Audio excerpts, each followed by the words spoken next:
Assalamualaikum warahmatullahi wabarakatuh. Pada video kali ini saya akan berbagi tentang aksi nyata yang sudah saya laksanakan pada modul 1.4 pendidikan guru penggerak, yaitu terkait dengan budaya positif yang ada di sekolah. Salam dan bahagia Bapak Ibu hebat, Bapak Ibu guru hebat. Sebelum melaksanakan aksi nyata, saya terlebih dahulu melaksanakan beberapa tahapan. Yang pertama, saya harus menguasai dulu atau memahami konsep inti dari budaya positif, kemudian menyusun rencana aksi nyata pada koneksi antar materi.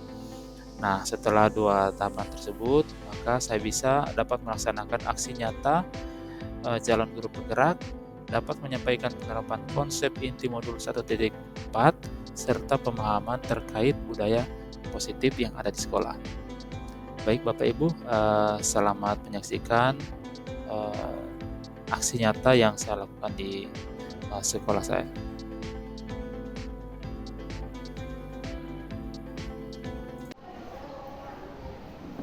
Ya, Assalamualaikum warahmatullahi wabarakatuh. Selamat siang. Salam Om Swastiastu, Namo Buddhaya, salam kebajikan, rahayu, Bapak Ibu guru hebat, salam dan bahagia. Pada pagi hari ini kita berada di ruangan ini untuk berbagi praktik baik terkait dengan budaya positif. Jadi di samping saya sudah ada calon guru penggerak yang luar biasa. Selain bisa memberikan inovasi, beliau juga ganteng sehingga membangkitkan semangat untuk kita semua. Ya, jadi tak berlama-lama kita beri aplaus dulu untuk Bapak Emil Salim agar bisa berbagi budaya positif yang bisa kita terapkan di sekolah kita, yang menjadikan sekolah kita menjadi sekolah ramah anak, menyenangkan dan dirindukan oleh anak-anak kita. Dengan hormat saya persilakan.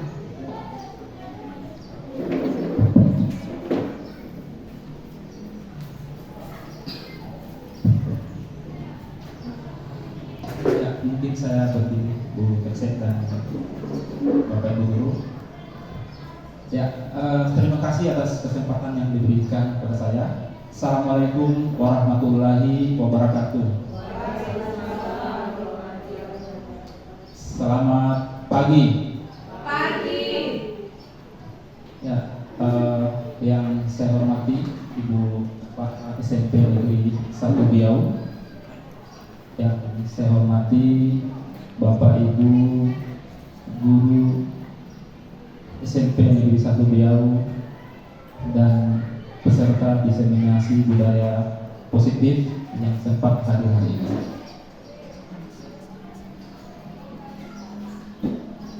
Hari ini kita akan saya akan mencoba untuk melakukan diseminasi, jadi bukan sosialisasi.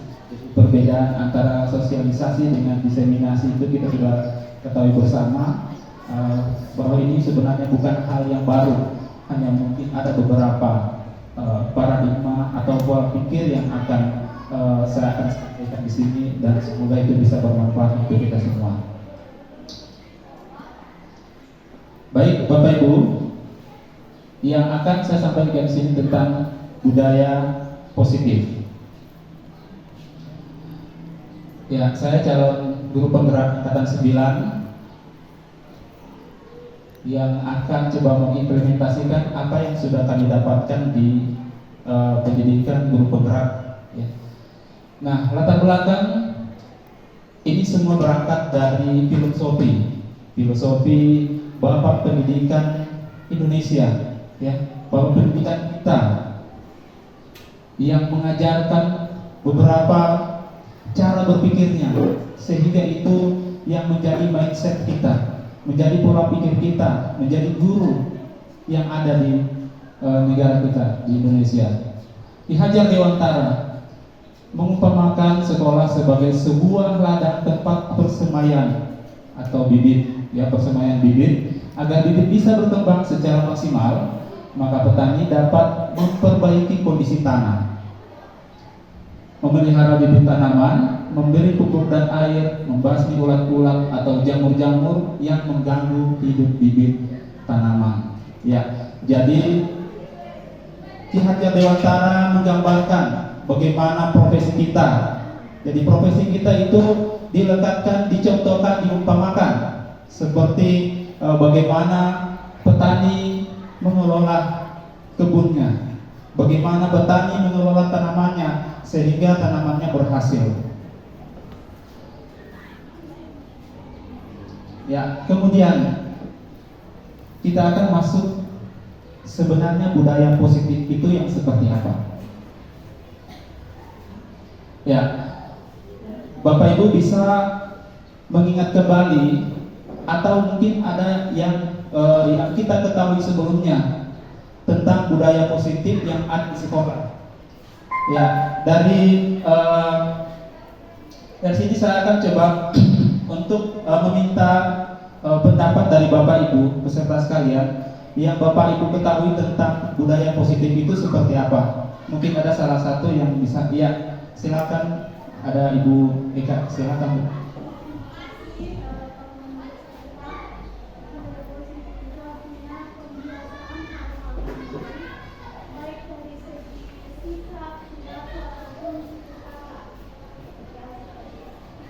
Ya, baik. Tepuk tangan dulu untuk Ibu Eka yang sudah memberikan pendapatnya tentang budaya positif. Jadi menurut Ibu Eka, budaya positif itu adalah kebiasaan-kebiasaan yang ada, kebiasaan-kebiasaan yang ada di lingkungan sekolah kita yang sifatnya positif atau baik.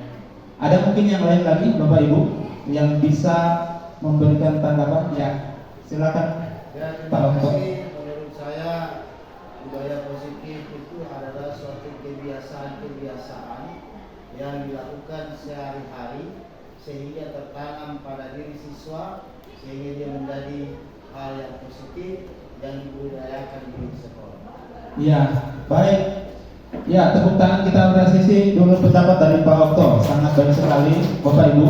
Ya, seperti yang sudah kita ketahui bersama, ya, bahwa dari pendapat dari Ibu Eka dan Pak Okto tadi sudah menggambarkan tentang sebenarnya materi diseminasi apa yang akan saya bawakan hari ini. Jadi sifatnya sama, ya, budaya positif, yaitu nilai-nilai dan kebiasaan-kebiasaan di sekolah yang berpihak pada peserta didik atau murid kita agar mereka dapat berkembang menjadi pribadi yang kritis, penuh hormat, dan bertanggung jawab.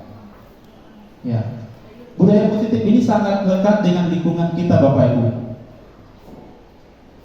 Sudah berapa tahun kita mengajar? Sudah berapa lama kita berada di lingkungan sekolah? Tentunya ada lingkungan yang kita inginkan kondisinya. Nah, dengan lingkungan yang seperti yang kita inginkan, kita membutuhkan satu alat. Satu alat yang bisa saya sampaikan sini adalah alat itu yang paling ampuh adalah budaya positif, yang akan menciptakan kebiasaan-kebiasaan yang berulang, yang bersifat baik, dan itu sangat bermanfaat untuk siswa. Jadi tujuannya untuk peserta didik atau siswa kita atau murid kita agar mereka bisa berkembang. Banyak murid kita yang memiliki potensi yang baik, tapi mereka belum punya kesempatan untuk berkembang. Ya. Nanti sebentar nanti akan ada hubungannya, keterkaitan semua materi yang akan disampaikan di sini. Selanjutnya, nah, inilah konsep inti dari budaya positif. Budaya positif yang akan kita jalankan di sini, yang pertama, perubahan paradigma belajar. Paradigma itu adalah cara berpikir kita yang awalnya seperti apa, kemudian nanti ketika umpamanya kita dapat teorinya, kita akan melakukan yang seperti apa lagi. Kemudian disiplin positif. Disiplin positif, kemudian nilai-nilai kebajikan, ya, kemudian kebutuhan dasar manusia, motivasi perilaku manusia, kemudian posisi kontrol guru, keyakinan kelas, dan yang terakhir ada yang namanya segitiga restitusi. Semua akan ada keterkaitan, ada benang-benangnya, ada hubungannya. Maka ketika kita mengingat pernah ingin melakukan sesuatu yang terbaik untuk murid kita, pernah kita ingin merubah siswa yang dulunya mungkin nakal untuk menjadi baik, sebenarnya kita sudah menerapkan beberapa konsep inti dari budaya positif. Teringat jelas Bapak Ibu, sudah apakah pernah kita melakukan yang menurut kita baik, tapi sebenarnya justru siswanya yang tidak muncul lagi di sekolah? Bisa diingat-ingat kembali Bapak Ibu. Mungkin niat kita baik, tapi cara kita mungkin kasar. Mungkin bisa diingat-ingat lagi yang lainnya, ya. Dan praktek-praktek seperti itu masih ada sampai dengan sekarang. Jujur sebenarnya saya berdiri di sini, saya membicarakan diri sendiri. Beberapa siswa yang saya kenal rajin, hanya karena dia bersalah di beberapa situasi, saya menjustis siswa tersebut. Saya inginkan dia kembali seperti siswa bagaimana dia sebelumnya yang saya lihat. Namun cara saya yang salah, akhirnya bukan jadi kebaikan yang muncul, tapi dia tidak pernah muncul lagi di lingkungan sekolah. Baik, mari kita masuk budaya positif di sekolah, ya. Ini paradigma, ya. Bagaimana konsep dari Ki Hajar Dewantara, bagaimana filosofi yang dikembangkan Ki Hajar Dewantara, yaitu pendidikan, konsep pendidikan menurut Ki Hajar Dewantara yaitu pendidikan yang holistik. Artinya tidak bertumpu di satu arah, di satu tempat. Holistik, dia bisa berkembang, dia bisa bervariasi, di mana murid atau peserta didik dibentuk menjadi insan yang berkembang secara utuh, meliputi olah rasio, olah rasa, olah jiwa, olah raga, melalui proses pembelajaran dan lainnya yang berpusat pada murid dan dilaksanakan dalam suasana yang penuh. Ya, kembali ke pemikiran Ki Hajar Dewantara, bahwa ada perkembangan yang secara utuh yang harusnya ada dalam sistem pendidikan kita. Ya, rasio, bagaimana pengetahuannya, bagaimana dia merasa, bagaimana jiwanya, bagaimana fisiknya, dan olahraga. Jadi 4 yang harusnya ada yang berkembang pada murid pada saat kita membangun karakter murid. Bisa diingat-ingat kembali Bapak Ibu, kira-kira kita hanya mengembangkan apakah hanya di pengetahuannya, kemudian kita anggap murid itu sudah baik, atau justru sebaliknya.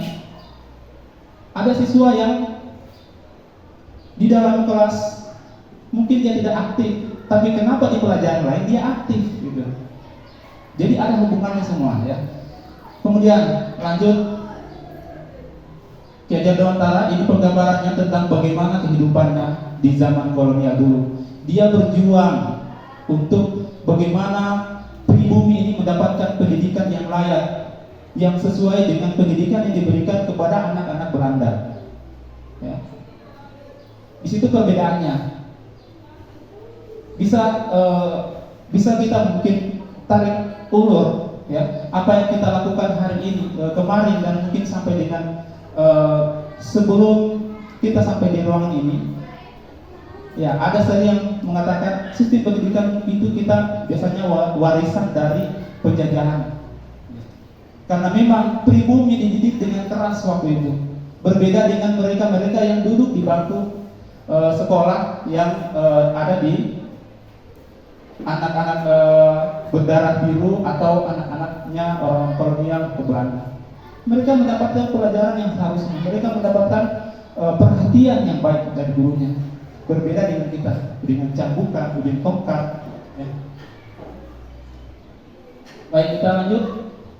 Untuk membangun budaya positif, sekolah perlu menyediakan lingkungan. Nah, ini yang sudah saya sampaikan pada awal, ya, bahwa kita membutuhkan sebuah lingkungan yang positif, aman dan nyaman agar murid atau peserta didik mampu berpikir, mampu bertindak dan mencipta dengan merdeka, mandiri dan bertanggung jawab.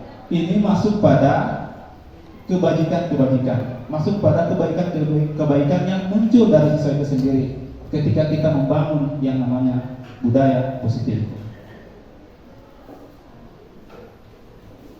Ya, ini masih dari Ki Hajar Dewantara. Ya.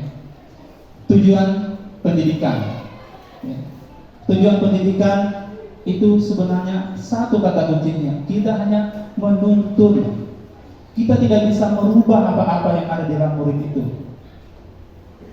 Ketika kita ingin merubah dengan cara kita, maka akan muncul yang namanya memaksa.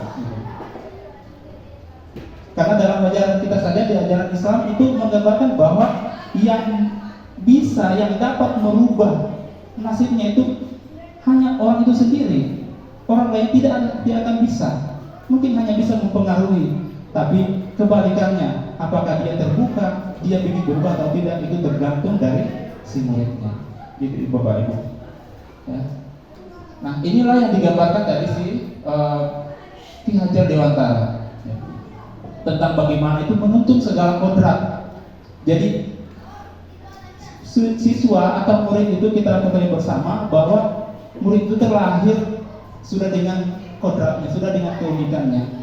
Nah, kita guru itu hanya tinggal mempertebal, memperjelas, sehingga kodrat yang awalnya yang sudah ada pada murid itu tidak benar-benar tidak bisa kita rubah. Itu dia akan terbawa terus sampai mereka sukses, sampai mereka besar. Lanjut, perubahan paradigma teori kontrol. Nah, ini teori kontrol yang mungkin beberapa tadi saya sudah gambarkan bahwa ada namanya ilusi kontrol. Ilusi itu berarti kita sebenarnya hanya berangan-angan, ya, tidak betul atau tidak nyata. Kita hanya berpikir harusnya seperti ini, tapi ternyata itu semua hanya ilusi. Ya. Ilusi pertama, guru mengontrol murid. Ini adalah sebuah ilusi. Apa yang terjadi Bapak Ibu ketika umpamanya kita ingin mengontrol murid, tapi muridnya tidak mau dikontrol? Kita jujuran saja, pasti akan ada rasa jengkel, ada merasa marah, menganggap murid itu pandang enteng. Saya membicarakan diri sendiri Bapak Ibu. Kemudian yang kedua, ilusi yang kedua, bahwa semua pengetahuan positif, efektif dan bermanfaat. Bisa jujur-jujuran juga Bapak Ibu. Berapa murid yang kita ajar dulu, yang sampai sekarang ketika ketemu di tempat umum, dia masih menyapa kita? Apakah siswa yang dulunya pintar? Atau justru siswa yang dulunya banyak bermasalah, kemudian kita bantu?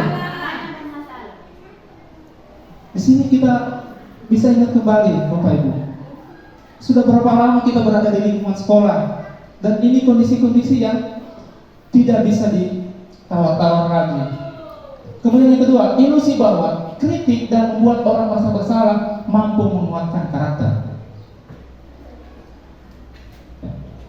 Ini juga banyak Bapak Ibu. Kita biasanya membuat siswa itu merasa dia begitu bersalah agar dia berubah. Biasanya hanya begitu.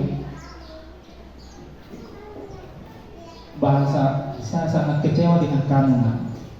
Saya pikir kamu yang seperti ini, ternyata kamu seperti ini. Ya, bahasa-bahasa kekecewaan, ya. Ini sebenarnya bukan menguatkan karakter. Ya, nanti sebentar ada hubungannya Bapak Ibu. Ini baru gambaran secara umum. Kemudian ilusi bahwa orang dewasa berhak memaksa. Nah, ini untuk anak-anak. Kalau tidak ikut, tidak patuh, pukul. Tidak patuh, cambuk. Tidak patuh, hukum. Masih kecil sudah melawan orang tua. Ya. Bahasanya secara ini betul semua. Hanya mungkin cara-cara kita yang perlu kita lihat nanti sebentar ya, ada keterkaitannya. Baik Bapak Ibu, itu ilusi-ilusi yang sering kita, bahkan saya juga sering gunakan. Nah, ini adalah paradigma. Kita akan coba ubah cara berpikir kita. Ada yang namanya stimulus respon. Kemudian ke pendekatan teori kontrolnya seperti apa gitu. Stimulus respon itu yang hanya kita tahu, yang mungkin kita jalankan. Realitas kebutuhan kita sama. Ketika kita mengajar di dalam kelas, maunya kita mengajar satu arah. Maunya kita semua murid itu harus mengerti. Ketika umpamanya kita tanya, anak-anak sekalian sudah paham? Ada yang masih menatap kita dengan kekosongan, biasanya kita marah. Artinya kita ingin mereka 100%. Padahal Bapak Ibu, teori kontrol, realitas kebutuhan kita itu berbeda. Mungkin saja ada siswa yang sementara kita ajar itu lagi kenyang. Ada murid yang di dalam mungkin dari malam kasihan belum makan. Karena kondisi yang kita tidak tahu. Dan kita tidak pernah pasti menanyakan itu. Ini bisa diubah, mungkin pagi-pagi menanyakan kabar mereka, bukan cuma sekedar ingin melengkapi kita punya RPP. Bisa ditanyakan secara langsung. Mungkin saja ada anak-anak yang keluarganya bisa dibilang ya, kemudian dia tidak sempat makan, pagi-pagi dia belum ke sekolah, orang tuanya tidak sempat bikin makanan. Akhirnya pada saat menerima pembelajaran tidak fokus. Apakah kita langsung marahi dia karena dia tidak mengerti? Lanjut, semua orang melihat hal yang sama. Sama, ini ketika kita berpikir selalu sama, ini ada sama keterkaitannya juga. Dari kontrol, setiap orang memiliki gambaran yang berbeda. Sama juga kalau kita dalam kelas, ya. Saya ingin mengajar di dalam kelas, saya ingin tayangkan video. Menurut saya, video itu bagus, anak-anak pasti suka semua.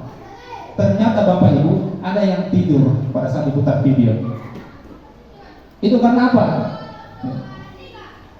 Gambaran untuk dia menyimak pembelajaran kita itu, bagaimana dia ingin menerima, itu berbeda. Dia mungkin maunya hanya dalam teks, dia suka membaca. Di video, dia merasa di video kalau saya nonton ini umpamanya 30 menit, habis waktu 30 menit dari putar play sampai dengan selesai tanpa di skip baru mengerti. Tapi kalau dengan teks, dia mungkin bisa loncat-loncat, bisa lebih cepat cara membacanya, bisa dia selesaikan hanya umpamanya 10 menit dengan isi konten yang sama. Nah, kemudian kita mencoba mengubah orang agar berpandangan sama dengan kita. Wah, ini paling banyak. Ya, Bapak Ibu sekalian, biasanya ini terjadi dalam kelas kita. Ya. Cara berpandangan, cara pandang kita, bagaimana cara kita mengubah orang, biasanya kita ingin yang sama. Ya. Kalau di dalam kelas, biasanya kita ingin merubah, biasanya nanti ada beberapa siswa, nanti dimarahi dulu baru bisa berubah. Yang lainnya tidak tentu sama. Ada yang cuma dengan dipandang saja dia mengerti kesalahannya. Ada yang nanti dikode-kode sedikit baru dia mengerti kesalahannya. Kalau tidak mengerti sekali ya bisa dengan cara ditegur. Ya. Jadi Bapak Ibu bisa baca semua ya tentang stimulus respon ini masih banyak ke bawah ya. Dan yang paling paradigma yang paling saya suka di sini adalah model berpikir menang kalah kalau di stimulus respon. Dan ternyata di teori kontrol tidak ada yang namanya menang, tidak ada yang namanya kalah. Menang. Artinya apa? Setiap masalah berarti ada solusinya. Ketika tidak ada solusi, buntu, maka ada yang diuntungkan, ada yang dirugikan. Lanjut, ya ini makna disiplin. Bapak Ibu, setiap hari kita mengatakan disiplin, ya. Nah, mungkin ada yang ingin berikan tanggapan makna disiplin sebenarnya seperti apa, Bapak Ibu? mungkin ada satu dari peserta yang bisa memberikan pendapatnya. Apa itu disiplin? Ya, silakan Bu. Ya, maka disiplin itu menurut saya pendekatan kita dalam mendidik murid. Ya, makna disiplin. Ya, terima kasih Bu Rosmini sudah memberikan tanggapannya. Makna disiplin adalah pendekatan kita untuk bagaimana cara pendekatan kita terhadap siswa untuk siswa itu bisa berbuat baik dan mengikuti aturan yang ada di sekolah ya. Sekarang kita lihat disiplin positif, yaitu pendekatan untuk menerapkan disiplin dalam diri anak tanpa hukuman dan hadiah. Nah, ini paling banyak juga masih diterapkan. Kita masih menerapkan yang namanya hukuman. Ya, biasanya ini punishment dan reward. Nah, dua itu kan. Ya, kemudian disiplin positif perlu diterapkan baik dalam lingkungan keluarga maupun di sekolah. Ini sudah pasti kalau yang kita terapkan di sekolah berhasil, bisa diterapkan juga di rumah. Karena kita di rumah menjadi satu struktur juga sebenarnya. Ada anak, ada orang tua, sama bisa diterapkan di sekolah. Sebagai pendidik, tujuan kita adalah menciptakan peserta didik yang memiliki disiplin diri sehingga mereka berperilaku mengacu kepada nilai-nilai kebajikan universal. Nah, nilai-nilai kebajikan universal ini Bapak Ibu, ini nanti akan juga digambarkan sebentar, ya. Bagaimana cara kita menerapkan disiplin positif kepada murid tanpa kita perlu menghukum mereka atau diiming-imingi hadiah kalau umpamanya mereka melaksanakan.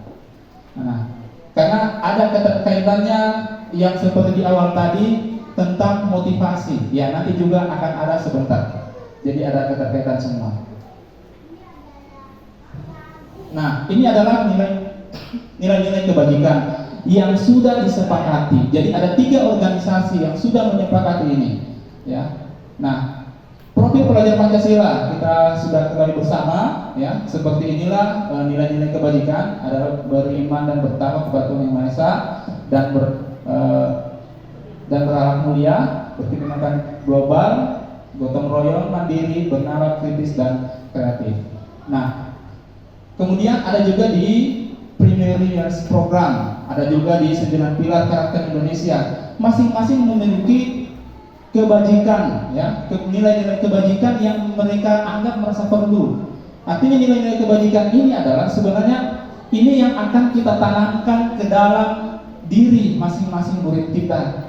Ketika kalau umpamanya kita di pendidikan, maka kita menerapkan yang namanya profil pelajar Pancasila. 5 karakter ini adalah output yang akan kita inginkan. Tidak ada dituliskan di sini dia harus cerdas atau seperti apa. Karena apa? Yang kita yakini bahwa di dalam profil pelajar Pancasila itu 5 ini dulu, 5 pembentukan karakter ini dulu yang kita tanamkan. Ya. Baik. Sekarang kita lanjut kebutuhan dasar manusia.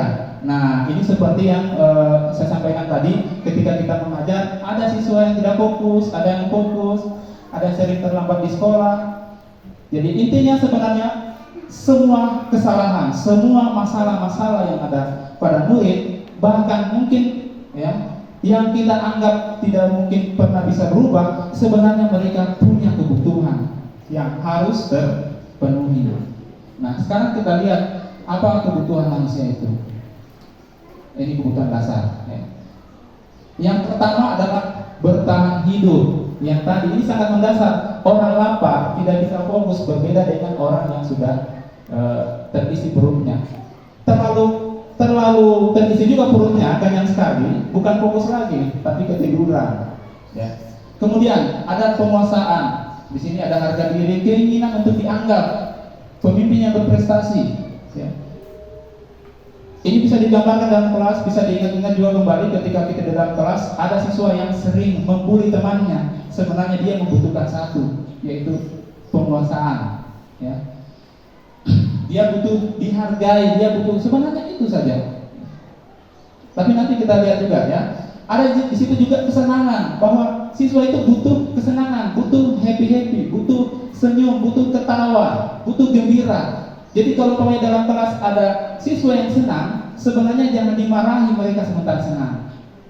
Tinggal kita bawa saja mereka fokus dalam pelajaran kita.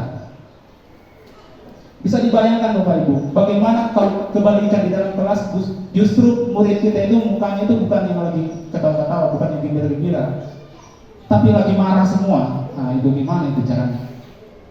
Kemudian kasih sayang dan rasa diterima, ini yang paling banyak. Orang yang paling nakal biasanya dia tidak punya teman. Tidak ada juga yang mau berteman dengan dia, karena tidak ada yang mau menerima dia. Jadilah dia lebih nakal dari yang sebelumnya. Nah ini juga sebenarnya bukan cuma berlaku untuk murid, tapi sebenarnya orang-orang dewasa juga ada yang seperti itu.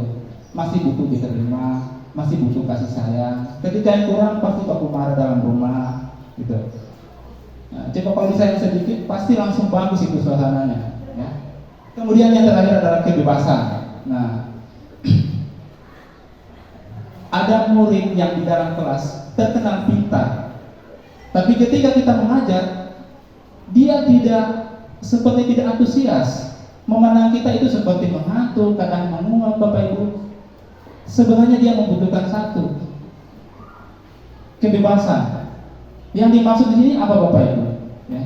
Bisa saja dia sudah mengetahui materi apa yang kita sampaikan. Bisa saja dia sudah sering browsing, cari-cari di internet, dia pernah baca. Kemudian kita sampaikan lagi dan kita tidak memahami itu, maka dia pasti bosan. Dia ingin yang lebih dari itu, dia ingin. Dan selama ini harusnya kita sudah mulai memberikan mereka pilihan. Apakah ini sudah dianggap mereka gampang atau sudah pernah dipelajari atau perlu dipelajari atau perlu dikembangkan. Ini seperti itu. Baik, selanjutnya, ya inilah motivasi yang dua motivasi sama ya. Jadi motivasi dari luar, ekstrinsik, kemudian motivasi dari dalam. Nah, tentunya kita masih ingin yang namanya motivasi dari dalam. Karena motivasi dari dalam itu tidak bisa goyah gitu. Orang yang dipaksa untuk melakukan sesuatu, biasanya ketika dia ikut apa yang dipaksa itu, orang yang memaksa ini merasa saya berhasil. Padahal tidak Bapak Ibu, bukan berhasil. Ya. Karena yang menggerakkan itu sebenarnya dia sendiri, orang yang dipaksa itu. Kalau dia tidak mau ya tidak bisa. Dan adapun kalau dia mau, itu bukan karena intrinsik, bukan dari dalam, ekstrinsik. Bisa saja dia diancam, bisa saja dia mau diiming-iming dengan imbalan, baru dia mau bergerak. Nah, kita inginkan murid itu semua menerapkan budaya positif di sekolah itu semua dari dalam diri mereka. Ya, sekarang konsep disiplin. Nah, ini yang jadi ada dua identitas. Apakah bisa dikatakan sukses atau gagal? Ya. Yang gagal itu ada dua. Ketika kita masih memberikan hukuman dan konsekuensi, maka itu masih terhitung gagal, Bapak Ibu. Nah, ini pasti berbeda dengan pemahaman kita sebelumnya. Ya. Ketika kita sudah masuk di konsekuensi, kita anggap apa yang kita terapkan itu sudah sukses. Karena murid tahu ketika dia bersalah apa konsekuensinya. Karena sudah ada kesepakatan yang dibuat di dalam kelas, biasanya ada kesepakatan kelas dulunya. Sehingga mereka ketika melanggar, sudah melanggar berapa poin, tidak isi dalam, apa hukumannya, konsekuensinya apa, gitu. Dia berubah pada saat itu, tapi Bapak Ibu, ya, bahwa dia berubah pada saat itu bukan dari dalam dirinya. Dia hanya karena mungkin menghindar dari hukuman. Dia isi dalam terus. Nanti lihat gurunya baru dia isi dalam. Kalau tidak dikasih keluar. Nah, ini yang sering terjadi. Nah, kita inginkan adalah identitas sukses, ya, di mana kita akan memperbaiki, membantu siswa untuk memperbaiki dirinya dengan cara restitusi. Sebentar ada materinya. Nah, ini kembali dari guru, ya. Ini kontrol kita Bapak Ibu, ya. Ada orang, bagaimana cara kita untuk mengontrol murid? Bagaimana cara kita mengontrol murid? Ya, mereka patuh di bagian mana ini? Masih dihukum atau nanti dikasih rasa bersalah baru mereka mau berubah? Atau kita masuk dalam teman? Nah, teman ini lebih rileks Bapak Ibu, lebih rileks kita dengan anak-anak. Ya. Biasanya kita ingin anak-anak itu biar tidak takut dengan kita, agar kita juga gampang mereka terima. Ketika kita memberikan beberapa instruksi itu, mereka biasanya langsung menerima dan mereka juga terbuka. Kemudian ada juga pemantau. Nah, pemantau dan teman ini bisa dipadukan Bapak Ibu. Jadilah dia manajer. Tidak ada yang salah dari teman, tidak ada yang salah kita menjadi pemantau, tapi jangan memilih kedua ini. Kalau bisa ke depan kita bisa berbenah, mulai memilah ketika apakah saya sedang mulai masuk dalam hukum atau membuat rasa bersalah. Nah, coba kita masuk ke dua ini dulu, teman dan pemantau. Tapi Bapak Ibu, untuk teman ada kekurangannya. Ketika kita bertindak sebagai teman, dalam proses murid itu cenderung hanya mau diarahkan oleh guru yang merasa berteman dengan dia. Dia akan membandingkan, kalau guru di sebelah kasar sekali begitu. Saya mau dengan kalau Bapak yang bersuruh saya mau, dia disuruh apa mau. Kalau itu saya tidak mau. Nah, itu kekurangannya Bapak Ibu. Kemudian begitu juga pemantau. Kalau pemantau ini masih melekat dengan konsekuensi. Ingat, konsekuensi adalah identitas gagal. Pemantau itu sering bermain data. Baru datang pagi-pagi, sudah berapa kali kamu terlambat? Nah, itu sudah mulai dengan data. Kamu tahu kalau kamu terlambat berapa kali? Apa hukumannya? Apa konsekuensinya? Itu pemantau Bapak Ibu. Dia tidak bermain secara fisik, tapi dia bermain dengan data. Kalau kamu begini terus, nilaimu bakal jelek dan seterusnya. Nah, yang terakhir, idealnya kita harus berada di posisi manajer Bapak Ibu. Ya, karena di sini kita akan coba memberikan bagaimana murid itu mereka mencari solusi sendiri. Ya. Tanpa perlu kita berpikir keras, mau baku pukul. Ya. Bagi berpikir keras, mereka akan merubah diri mereka sendiri. Dengan apa? Dengan nilai-nilai kebajikan yang tadi.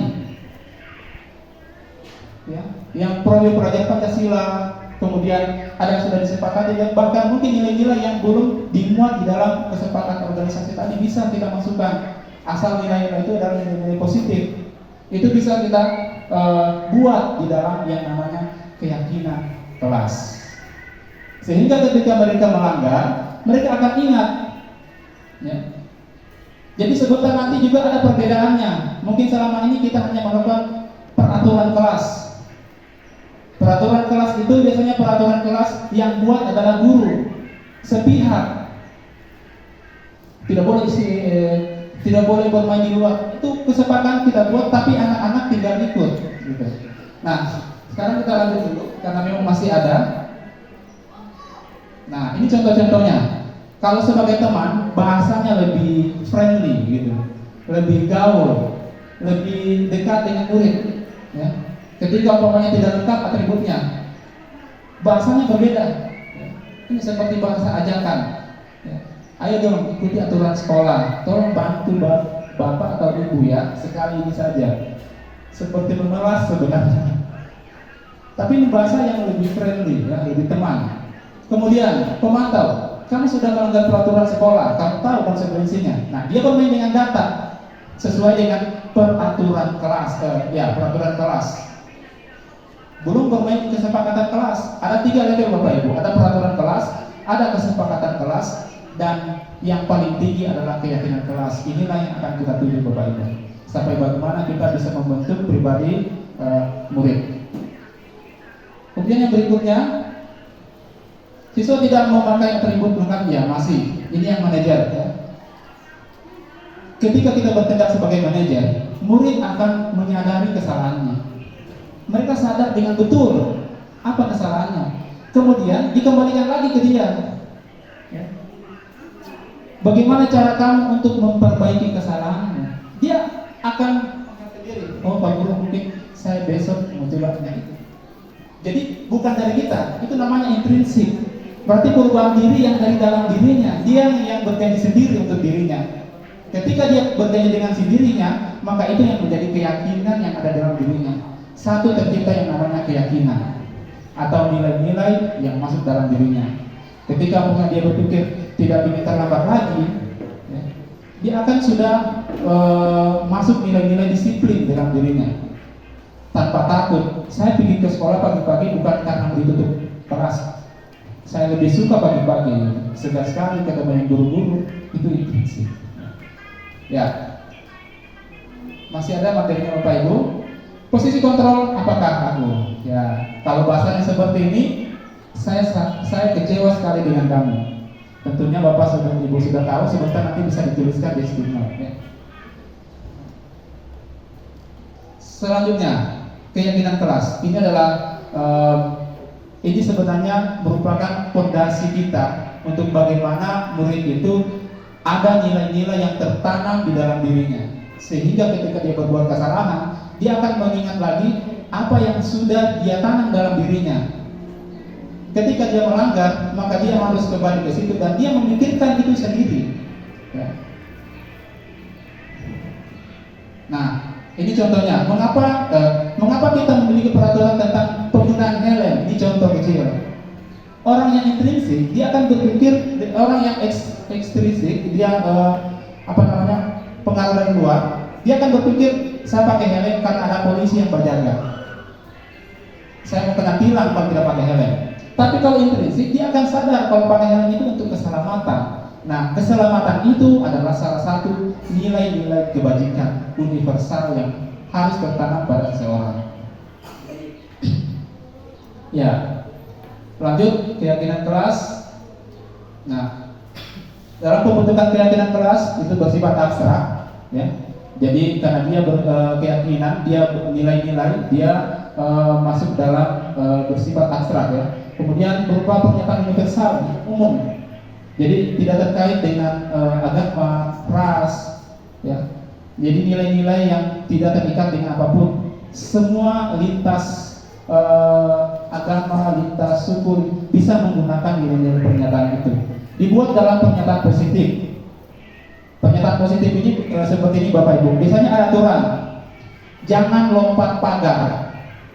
Itu ada pernyataan positif atau negatif Bapak Ibu. Ketika kita awali dengan kata jangan, tidak, sebenarnya itu merupakan kalimat negatif. Ya mungkin bisa dikoreksi yang guru bahasa Indonesia. Ya. Nah, pernyataan negatif. Nah, pernyataan positifnya apa? Kita ubah bahasanya, bukan jangan melompat pagar. Kalimat positifnya bisa diubah. Pintu lewat masuk pintu depan, keluar lewat pintu belakang. Contoh, dihilangkan yang seperti itu. Kemudian sedikit saja agar mudah diingat. Nah, keyakinan kelas tidak perlu terlalu banyak-banyak. Makanya kenapa profil pelajaran Pancasila susah sekali kita mengajar dengan berbagai metode apa semua yang ada di kurikulum Merdeka. Sebenarnya hanya mengeluarkan 5 karakter yang ingin dicapai. Hanya 5 profil pelajaran Pancasila, hanya itu. Nah, sehingga tidak banyak, ya. Sesuai dengan kondisi kelas dan sekolah sehingga mudah diterapkan. Nah, ini juga fleksibilitas, ya. Kemudian semua warga sekolah, warga kelas dilibatkan dalam membuat keyakinan kelas. Nah, ini yang kami lakukan sekarang Bapak Ibu. Kami coba diseminasi agar keyakinan kelas ini kita bisa bangun bersama untuk murid kita sama-sama di sekolah. Terus, ya ini contoh keyakinan kelas yang saya sudah coba. Ini hasil nyata yang pernah dibuat di kelas di kelas 8C, ya.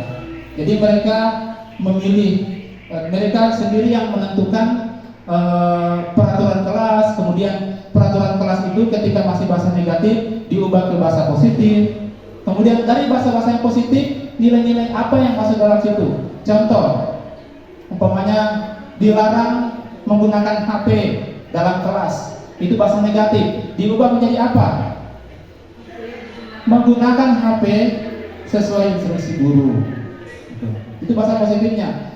Kemudian mereka ubah lagi itu ke nilai-nilai. Nah, menggunakan HP sesuai instruksi guru itu apa nilai yang didapatkan di situ? Maka mereka mendapatkan nilai pertama, ya, disiplin, saling menghormati. Itulah nilai-nilai Bapak Ibu. Jadi yang keyakinan kelas ujung-ujungnya nilai-nilai itu.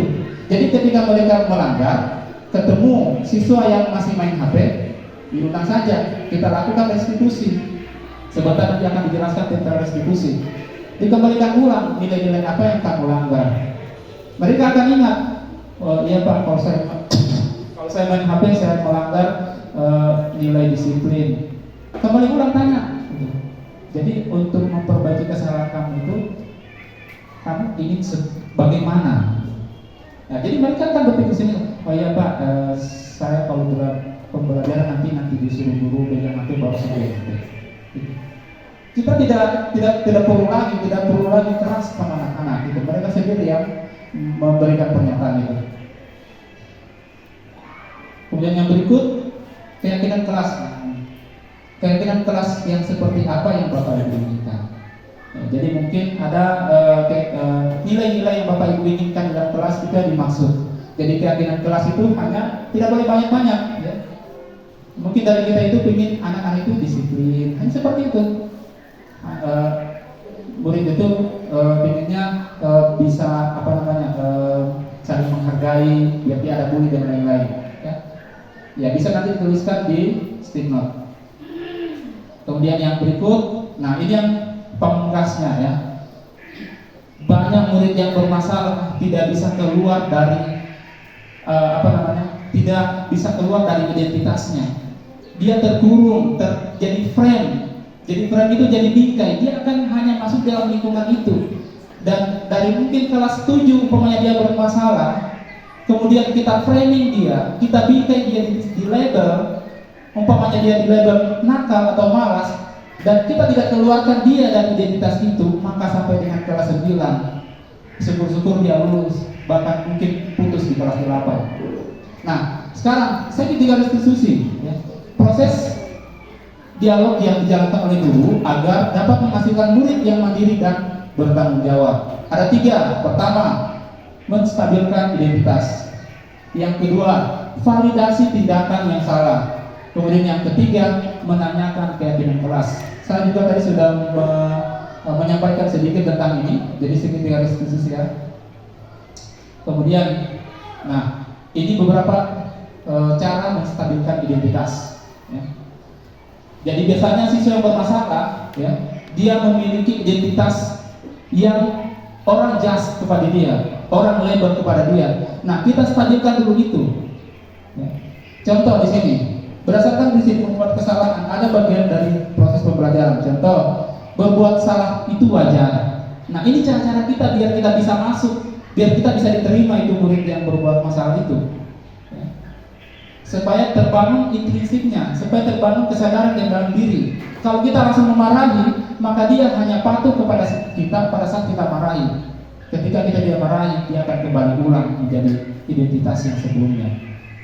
Tidak ada manusia yang sempurna. Nah ini kita bisa bahasakan ke anak-anak supaya mereka berpikir, oh orang lain ternyata juga bikin salah seperti saya. Dia sudah mulai terbuka itu perasaannya. Biasanya ini siswa masih marah nih. Apalagi kalau kita bahasakan, Bapak Ibu tidak mau mencari siapa yang salah, tapi Bapak ingin mencari solusi dari permasalahan kami. Makin terbuka lebar dalam dirinya untuk bisa menerima apa yang akan kita sampaikan setelah itu. Nah, ketika identitasnya sudah stabil, kembali normal, dia tidak merasa lagi dia itu barangkali siswa yang bermasalah, kita akan kembalikan dia, kita akan tanyakan dia tentang kesalahan apa. Jadi dia akan sadari di sini. Yang pertama itu yang tadi identitas, menstabilkan identitas itu hanya menetralkan perasaannya, framing atau seperti apa yang orang label kepada dia. Yang kedua, ketika dia sudah terima kita, maka kita harus masuk ke yang kedua, yaitu validasi tindakan yang salah. Ya, di sini kita bisa langsung masuk menanyakan apa alasannya, kenapa bikin masalah seperti itu. Nah, di sini dia lebih akan menerima kita, karena biasanya murid seperti ini pingin dia merasa diterima, pingin dia mengutarakan sesuatu, tapi dia tidak tahu di mana dia harus sampaikan. Nah, jadilah orang yang pertama Bapak Ibu yang kita bisa menerima apa yang disampaikan murid, sehingga besok-besok dia berbuat kesalahan, dia akan berikan informasi yang sesungguhnya, tidak bohong-bohong. Nah, di sini sangat jelas. Tahap yang kedua ini kita akan memenuhi kebutuhannya. Akan kelihatan dia. Kalau umpamanya dia sering bapakan anak-anaknya di kantin, pasti kebutuhannya dia mungkin kebutuhan dasar yang lapar tadi. Atau di dalam kelas dia sering bully teman-temannya. Sebenarnya dia butuh kebutuhan, dia ingin diterima dari teman-teman yang lain. Cuma mungkin teman-temannya ada grup-grup, dia cuma sendiri. Nah, setelah divalidasi tindakan yang salah, dia sudah tahu, dia sadari, kemudian alasannya berbuat sesuatu itu, maka kita masuk pada yang terakhir adalah menanyakan keyakinan. Nah, menanyakan keyakinan ini Bapak Ibu, kita tidak akan bisa terlaksana kalau kita belum membuat keyakinan kelas tadi. Makanya ini ada hubungannya, ada keterkaitannya. Tidak mungkin kita tiba-tiba menanyakan keyakinan kelas apa yang kamu yakini. Keyakinan kelas apa? Karena memang belum pernah kita buat keyakinan kelas dalam kelas Bapak Ibu. Jadi urutannya adalah kita dulu membuat keyakinan kelas, sehingga ketika mereka membuat kesalahan, mereka akan teringat dengan keyakinan yang pernah mereka buat. Nah, seperti itu Bapak Ibu. Baik, sekian diskriminasi dari saya. Semoga apa yang disampaikan hari ini bisa bermanfaat untuk kita semua. Ada yang lebih saya stabilo tadi, bahwa agar supaya anak-anak kita lebih terpatri dalam dirinya, jadi keyakinan kelas itu jangan guru yang buat, harus anak kita sendiri yang buat, agar supaya ketika mereka melakukan pelanggaran, mereka sendiri yang menyadari atas pelanggaran yang mereka lakukan. Oke, kita lanjut dengan bermain. Ya, silakan Opa. Saya melihat bahwa disiplin positif ini dalam penerapan, baik dalam kelas maupun di sekolah. Tapi walaupun kita sudah menetapkan suatu keyakinan kelas, apa yang akan kita lakukan di dalam kelas atau dalam sekolah, tetapi saya belum merasa puas ketika siswa itu tidak memiliki keyakinan iman. Karena di situ prinsip dasar untuk manusia mau berubah menjadi berdisiplin positif, walaupun keyakinan kelas sudah terapkan, tetapi kalau tidak dibarengi dengan budaya keyakinan iman, maka sia-sia semuanya. Maka itu tambahan gambar. Iya, mungkin ini menjadi masukan untuk kita semua ya. Yang paling utama adalah keyakinan iman. Karena ketika anak-anak kita pada dimensi yang pertama itu adalah dimensi beriman dan bertakwa. Kenapa itu yang lebih dahulu yang disampaikan? Karena ketika keyakinan iman itu ada, yang lainnya itu akan mengikuti dengan sendirinya, dengan kesadaran diri sendiri. Baik Pak Emil, mungkin lanjut dengan beberapa hal terkait dengan 5 kontrol yang disampaikan tadi. Dilanjutkan lagi.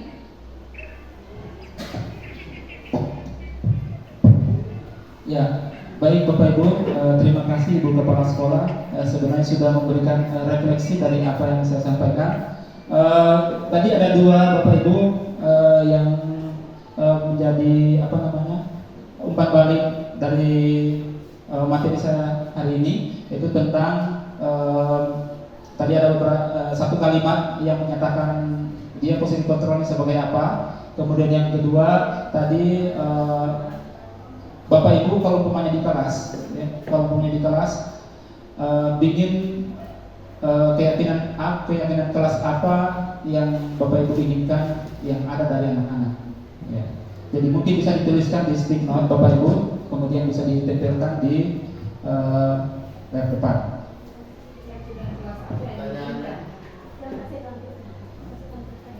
Keyakinan kelas apa yang Bapak Ibu inginkan? Ya. Kalau ingin di mana di dalam kelas?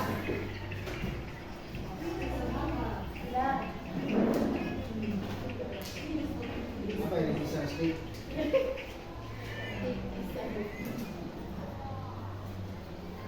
Saya kecewa sekali. Nah, ini speak note pertama. Ya, kalimat seperti ini, saya kecewa sekali dengan kamu. Ini masuk pada posisi kontrol apa? Tadi ada posisi kontrol yang ya. Ya, ada penghukum, pembuat rasa bersalah, kemudian sebagai teman, kemudian pemantau, dan yang terakhir sebagai manajer.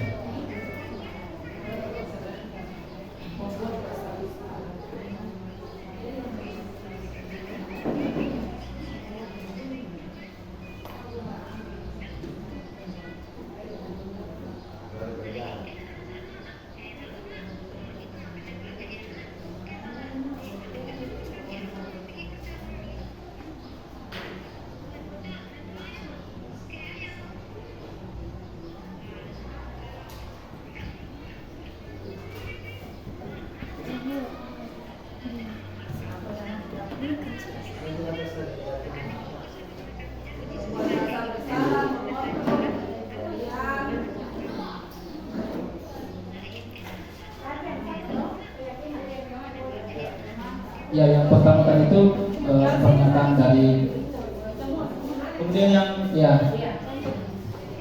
boleh di sebelah sini. Ya, kemudian yang kedua bisa Bapak Ibu juga tuliskan keyakinan kelas apa yang seperti Bapak Ibu inginkan. Ya.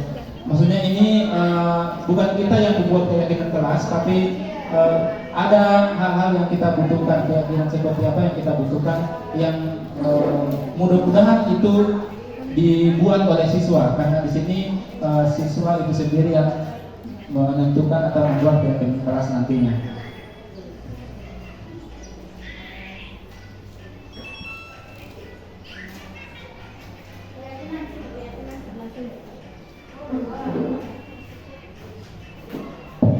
Ya, keyakinan kelas sebelah kanan, posisi kontrol di sebelah kiri.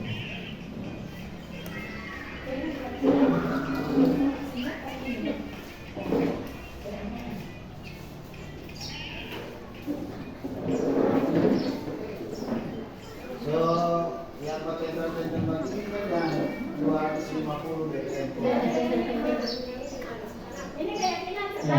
Yang posisi kontrol sebelah kiri, sebelah kanan keyakinan kelas. Kok cuma begini? Kecil 08.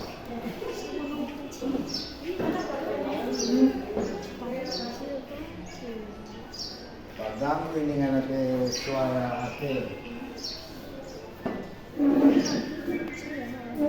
Di video lagi itu tidak ada videonya di situ. Ada video itu.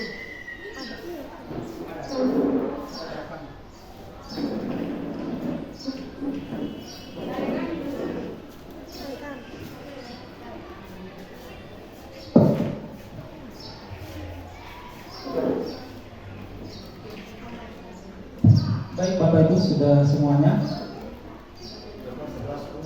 Ya. Ya, baik, terima kasih sudah memberikan umpan baliknya. Nah, di sini dari semua pernyataan yang sudah ditempelkan dibuat di stick note ini, semuanya sudah sesuai ya. Jadi Bapak Ibu nanti penerapannya tinggal menentukan posisi nanti berada di posisi apa. Kemudian yang kedua, ya di sini sudah Bapak Ibu juga sudah menuliskan keyakinan kelas yang ingin ada di dalam kelas, yang nantinya bisa. Tapi Bapak Ibu, untuk keyakinan kelas ini memang kita bisa mengarahkan, jadi bisa dibuat dulu dari aturan, kemudian dirubah ke bahasa positif. Ya, kemudian bagaimana nantinya mereka bisa sampai menuju ke sini. Ini sebenarnya kita bisa terapkan juga dalam kelas. Nah, baik Bapak Ibu, untuk sesi terakhir mungkin ada Bapak Ibu salah satu dari peserta yang ingin melakukan refleksi dari apa yang sudah saya sampaikan di sini. Mungkin satu kalimat atau dua kalimat boleh, Bapak Ibu. Jadi kepala sekolah tadi sudah memberikan refleksi. Mungkin dari Bapak Ibu peserta ada yang mau menyampaikan refleksinya?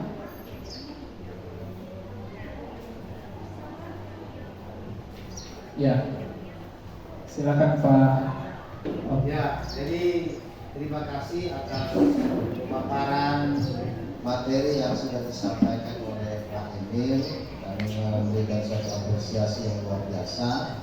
Jadi memang disiplin positif ini dalam penerapannya memang dimulai dari diri sendiri, baik dari diri siswa maupun dari diri guru itu sendiri.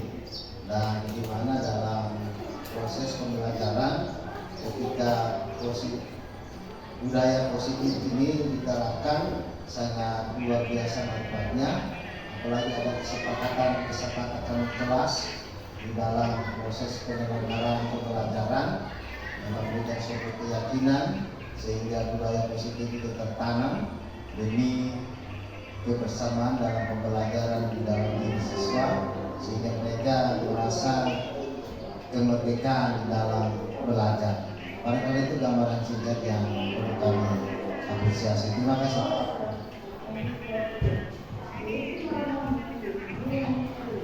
Baik, terima kasih Pak Alto sudah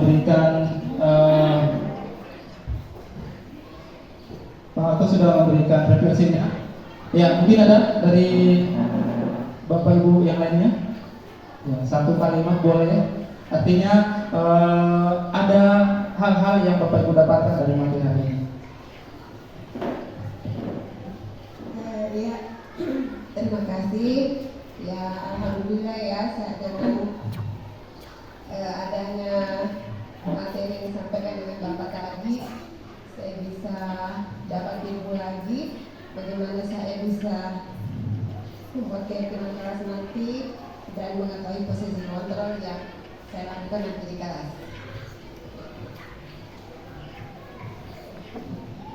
Baik, terima kasih ya Bapak Ibu yang sudah menyampaikan refleksinya. Ya, kita beri aplaus dulu. Ya,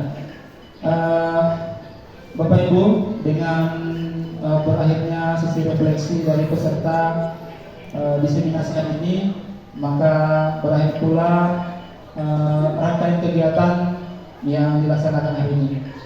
Billahi taufiq wal hidayah. Assalamualaikum warahmatullahi wabarakatuh.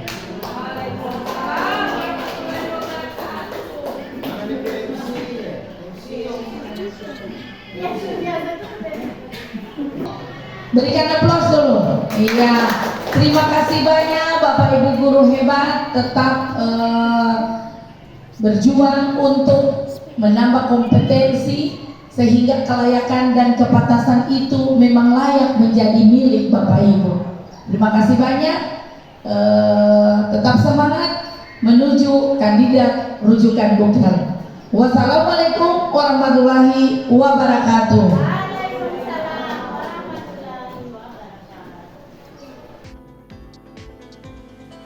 Baik Bapak Ibu, terima kasih telah menyaksikan video berbagi saya. Semoga bermanfaat. Sekian, billahi taufiq wal hidayah. Assalamualaikum warahmatullahi wabarakatuh.